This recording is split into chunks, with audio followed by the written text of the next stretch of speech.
बिस्मिल्लाहिर्रहमानिर्रहीम। जमात में नमाज पढ़ते वक्त वजू टूट जाए तो क्या करें? देखिए, अगर ऐसी हालत में वज़ू बातिल हो जाए तो अव्वल तो ये है कि जमात के एहतराम की वजह से उसे चाहिए कि उस वक्त मुकम्मल कर ले और बाद में वज़ू करके नमाज पढ़े।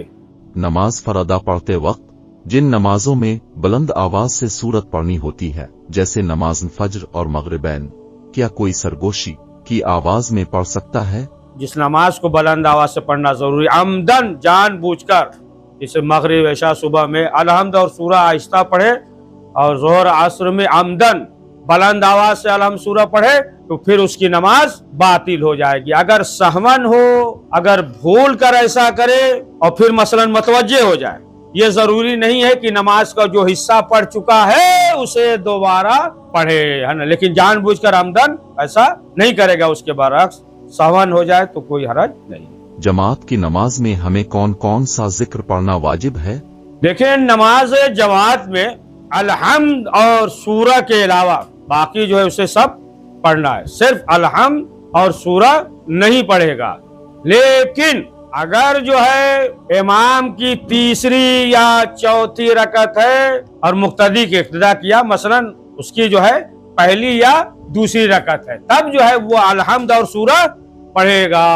और अगर सूरा पढ़ने के लिए वक्त न हो तो अलहम्द पढ़े और इमाम के साथ इक्तिदा करे।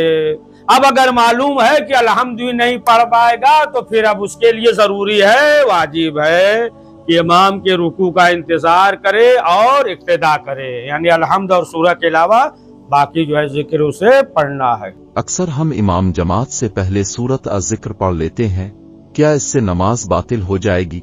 देखिए, अगर जो है पहले तो जिक्र कर दिया ना कि अलहम्द और सूरा नहीं पढ़ेगा, बाकी चीज जो पढ़ रहा है अगर इमाम से पहले पढ़ ले तो इसमें कोई हरज नहीं है। लेकिन मुस्तहब ये है कि सुन ले, जान ले तो फिर इमाम से पहले न पढ़े, ये मुस्तहब है। लेकिन अगर पढ़ लिया तो इसमें कोई हरज नहीं है। लेकिन इसके अलावा दीगर उमूर जैसे रुकू या सुजूद, वो जो है इमाम से पहले अंजाम नहीं दे सकता, न काफी देर बाद, बल्कि इमाम के साथ अंजाम दे या थोड़ी देर बाद अंजाम दे, काफी देर बाद नहीं।